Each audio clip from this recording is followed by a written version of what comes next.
The fluorescent lights of the emergency department hummed with a frequency that only Talia seemed to hear, a low-grade mosquito whine that burrowed into the base of her skull. At 27, wearing light blue scrubs that were 2 sizes too big, a deliberate choice to hide the athletic, coiled tension of her frame, she looked like exactly what Dr. Eris Thorne said she was, a diversity hire who belonged in the cafeteria, not the trauma bay. She stood by the nurse's station, clutching a clipboard to her chest, her dark eyes lowered as Thorne berated her in front of the morning shift. The air smelled of rubbing alcohol and stale coffee, a sterile purgatory where hierarchy was the only religion. Thorne was tall, blonde, and possessed the kind of jawline that suggested he had never been told no in his entire life. He flicked the chart in Talia's hand, the paper rattling aggressively. "I asked for the vitals on the tachycardia patient in bed 4, Nurse Williams," Thorne sneered, his voice carrying down the hallway, ensuring the other nurses, the giggling chorus who nicknamed her the Ghost, could hear every syllable. Not a dissertation on his dietary habits. "You are here to record numbers, not to think. Thinking requires equipment you clearly lack." Talia didn't flinch. She didn't blink. She just adjusted her grip on the plastic clipboard, her knuckles not even whitening, her expression a mask of practiced vacuity. "The patient isn't just tachycardic, doctor," she said, her voice soft, barely a whisper, forcing him to lean in, which only annoyed him more. "His pulse pressure is narrowing. I suspect a pericardial effusion." The dietary note was regarding his high sodium intake, which complicates the... Thorne cut her off with a laugh that sounded like dry ice cracking. He looked around at the other staff, inviting them to share in the joke. "Dr. Thorne," he corrected, pointing a manicured finger at his ID badge. "And if I want a diagnosis, I'll ask a doctor. Go empty the bedpans in the staging area. That seems more your speed. Do not speak to me again unless the building is on fire." As he turned his back, dismissing her like she was furniture, Talia's eyes shifted. For a microsecond, the submissive mask slipped, revealing a predatory sharpness, a cold calculation that assessed Thorne's jugular, his stance, and the 3 seconds it would take to dismantle his ego permanently. But she exhaled, the moment passing, and walked silently toward the sluice room. She was good at being invisible. It was the only way to stay alive after what she had left behind. But the universe, it seemed, had no intention of letting her stay hidden in the shadows of the linen closet. The disruption began not with a scream, but with a vibration. It started in the floorboards, a subtle trembling that rattled the instruments on the metal trays in Trauma 1. Talia paused, her hands deep in a sink of soapy water, and tilted her head. It wasn't an earthquake. The rhythm was too consistent. It was a thrumming, a rhythmic beating of the air that grew louder with every heartbeat. The realization hit her with the familiarity of an old scar. Outside the sliding glass doors of the ambulance bay, the bright, cloudless skies suddenly darkened, not by clouds, but by a massive, descending shadow. The wind picked up instantly, whipping debris across the parking lot, sending trash cans skittering into parked cars. Inside the ER, the confusion was immediate. Alarms on the monitors blipped erratically as the power flickered. Dr. Thorne looked up from his tablet, his face twisting in annoyance. "What is that racket?" he barked, as if he could demand the noise to cease by sheer force of personality. "Security, find out who is drilling outside and shut it down." But it wasn't a drill. It was the roar of a heavy transport helicopter, a sleek, black beast of a machine that had no business being in a civilian zone, plummeting toward the pavement right outside the main entrance. Talia dried her hands slowly, her movements precise. While the other nurses ran to the windows, pressing their faces against the glass, and patients began to shout in panic, she moved to the crash cart. She checked the seal on the defibrillator. She counted the epinephrine ampoules. She knew that sound. That wasn't a medevac. That was a private extraction bird, flying low and hard, pushing the engine to the red line. The sound went from a thrum to a deafening roar that shook the dust from the ceiling tiles. The glass doors of the entrance rattled violently in their frames. Outside, the black helicopter flared hard, the skids screeching against the asphalt mere inches from the sliding doors, kicking up a storm of grit and exhaust fumes that blocked out the sun. The sheer audacity of the landing froze everyone in the lobby. This wasn't protocol. This was an invasion. The engine didn't shut down. The rotors kept spinning, a deadly halo of noise that screamed urgency. The side door of the chopper slid open before the skids even settled, and men in dark suits spilled out, moving with the chaotic, desperate energy of soldiers who were losing a battle. In the center of the storm, a man jumped out, carrying another body in his arms. He didn't duck under the rotors. He walked tall, his face a portrait of terrified fury. He was dressed in a suit that cost more than the hospital, but the white dress shirt was soaked in crimson. The sliding doors were forced open by the sheer force of the entourage, the automatic sensors overwhelmed. The wind from the rotors blasted into the sterile hallway, sending papers flying like confetti and blowing the sterile caps off the nurses' heads. Leading the charge was the man in the bloody suit, Jason. He was striking, with sharp, aristocratic features and eyes that burned with a lethal intensity, but right now, he looked like a man watching his world burn. He cradled a younger man in his arms, a boy really, whose chest was a ruin of torn fabric and dark, oozing blood. "Help!" Jason roared, his voice cracking, raw with emotion that cut through the mechanical scream of the helicopter outside. "I need a surgeon. Now." Behind him, 3 large men with earpieces and bulges under their jackets formed a perimeter, their eyes scanning the lobby for threats, effectively taking the waiting room hostage with their presence. Dr. Thorne, recovering from his initial shock, puffed out his chest and marched forward, his white coat flapping in the dying wind of the rotor wash. He held up a hand, the universal gesture for stop, completely misreading the room. "You cannot bring a vehicle like that here," Thorne shouted, his voice shrill. "This is a place of healing, not a hangar. You are violating federal airspace regulations and hospital protocol. Get that man out of here and call 911 like a normal person." Jason didn't even slow down. He marched straight up to Thorne, his eyes wild, and shoved the doctor aside with his shoulder, sending the man stumbling into a row of plastic chairs. "He is dying," Jason screamed, laying the boy onto the nearest gurney, his hand shaking as he pressed a silk handkerchief into the wound. "I don't care about your protocols. Save him, or I will burn this building down with everyone inside." The threat wasn't hyperbolic. The cold steel in his tone suggested he had the means and the will to do exactly that. The security guards, 2 older men named Gary and Bob who were used to breaking up drunken arguments, stood frozen, their hands hovering uselessly over their tasers, paralyzed by the aura of violence radiating from the newcomers.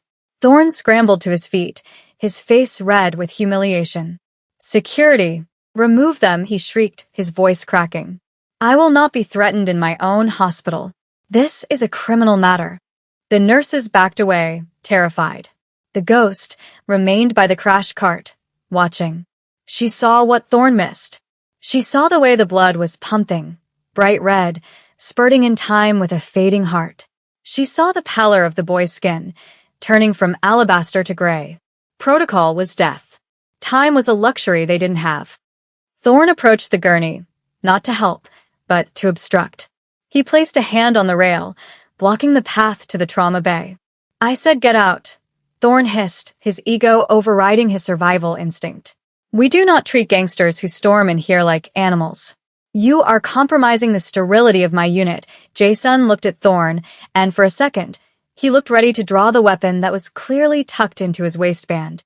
The desperation in the handsome man's face was heartbreaking, a king begging a peasant for water. "Please," Jason whispered, the fight draining out of him as fear took over. "He's my brother."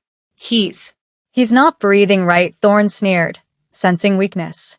Then he should have made better life choices. Move him. Now that was the trigger. The air in the room seemed to drop 10 degrees. From the shadows of the nurse's station, a figure moved. It wasn't the hesitant shuffle of Nurse Williams. It was a fluid, kinetic glide. Talia stepped between the weeping mob boss and the arrogant doctor. She didn't look at Thorne. She looked directly at the wound. "Tension pneumothorax with a subclavian artery nick," she said, her voice dropping an octave, losing the soft, submissive lilt she had faked for months. It was a command voice, resonant and absolute. He has less than 90 seconds before cardiac arrest.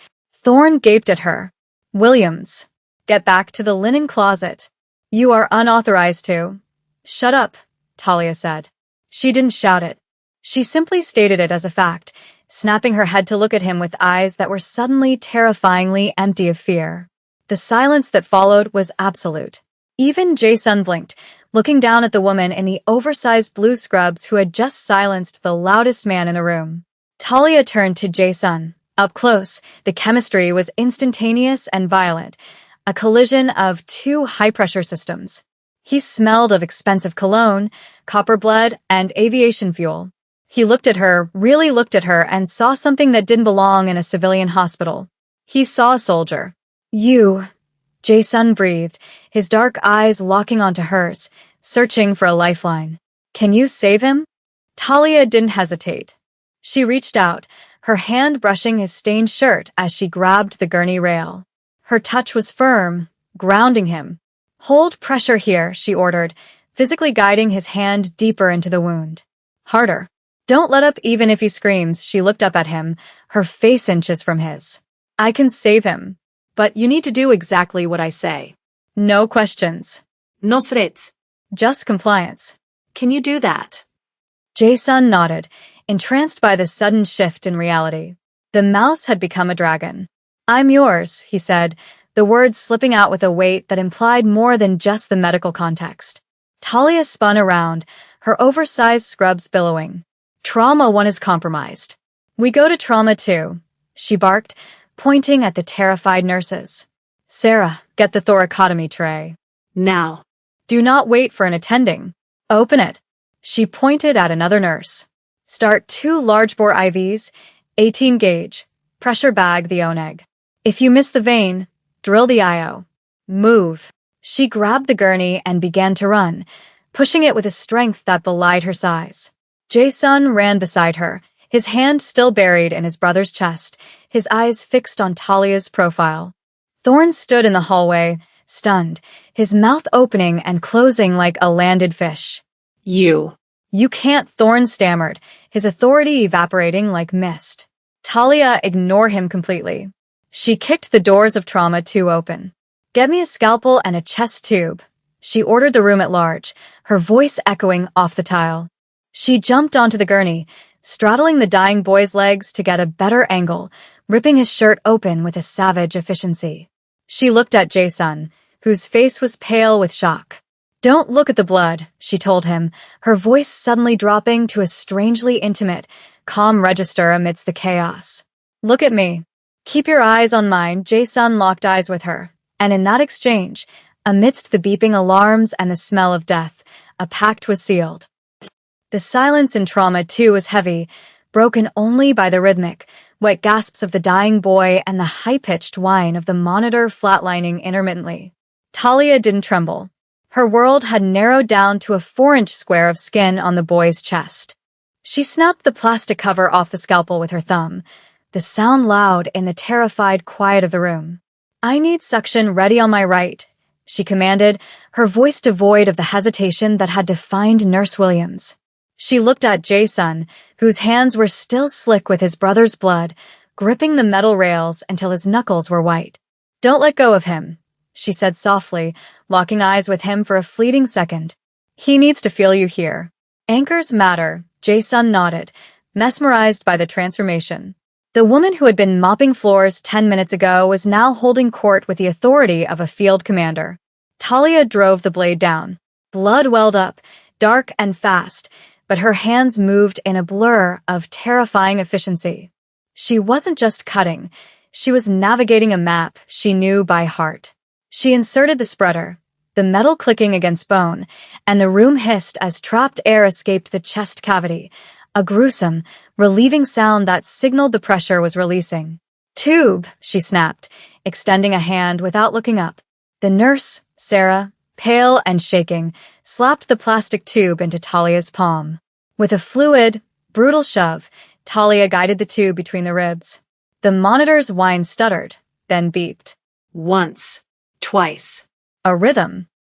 Jason let out a breath that sounded like a sob, his shoulders sagging as the frantic rhythm of the heart monitor slowed to a steady, strong beat. The boy on the table groaned, his eyelids fluttering. The immediate crisis had passed, leaving the room in a state of vibrating aftershock. Talia didn't step back.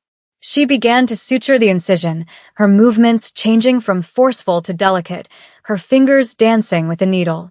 Jason watched her. Not the brother he had just almost lost. He watched the way a bead of sweat rolled down her temple and how she ignored it, fully consumed by her craft. He had seen surgeons in the best private clinics in Seoul operate with arrogance and detachment, but this was different. This was intimate. She was fierce, protective, and utterly beautiful in the harsh glare of the trauma lights. He reached out, almost involuntarily, and with a clean corner of his cuff, he gently dabbed the sweat from her forehead.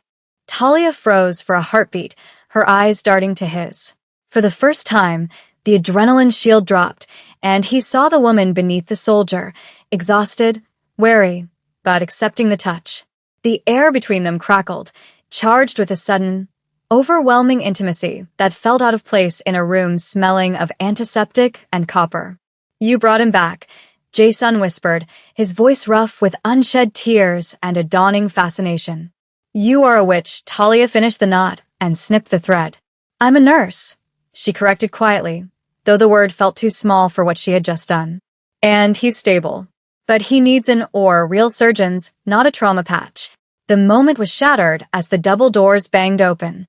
Dr. Thorne stood there, flanked by the 2 security guards and the hospital administrator, a sweating man in a cheap suit named Mr. Henderson.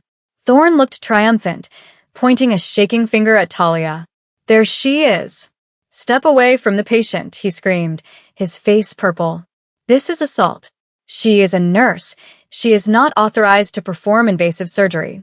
She has assaulted a patient and violated every code of conduct in this institution."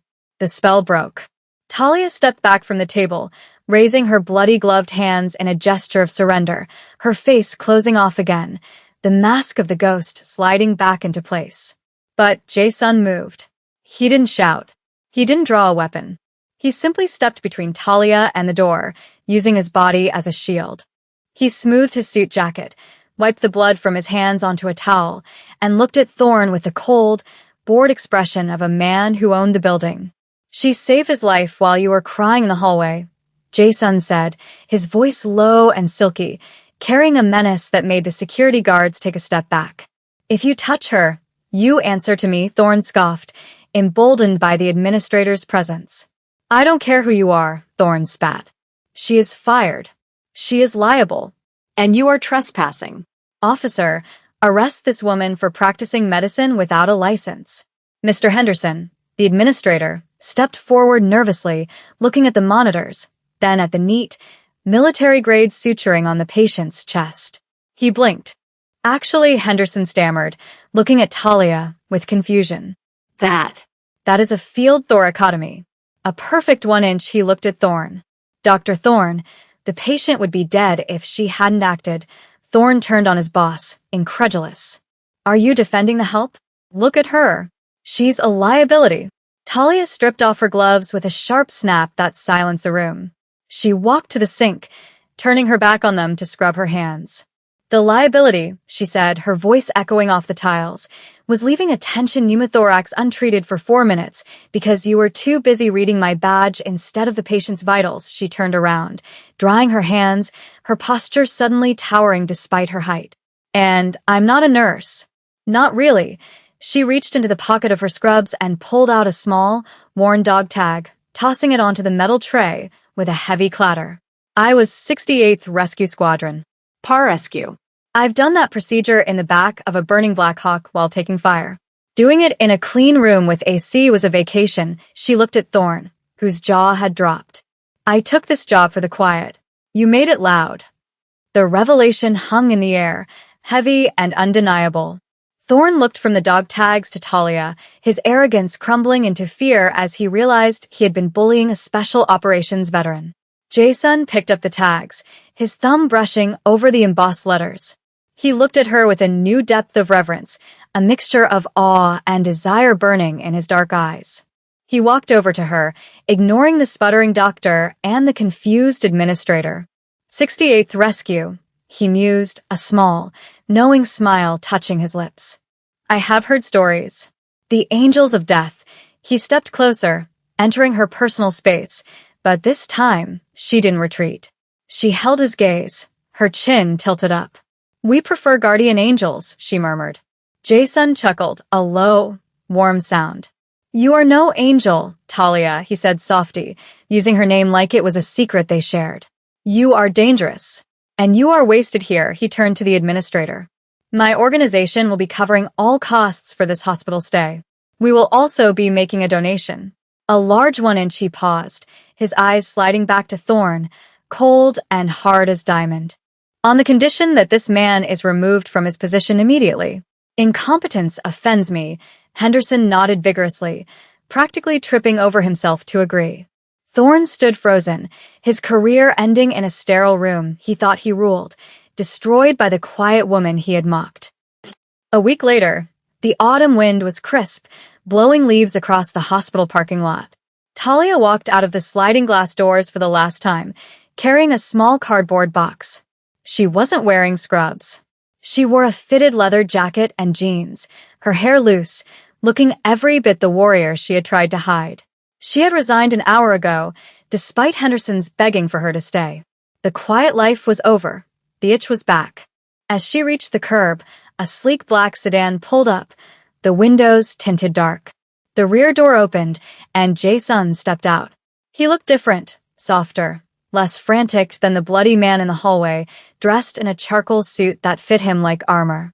He waited for her, his hands clasped behind his back.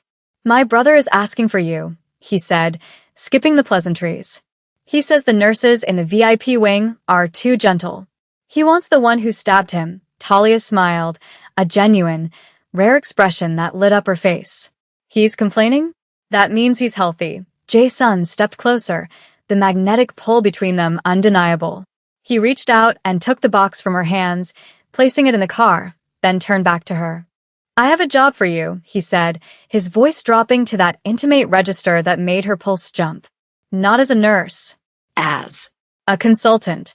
My world is dangerous. I need someone who doesn't flinch. He extended a hand, palm up. Come with me.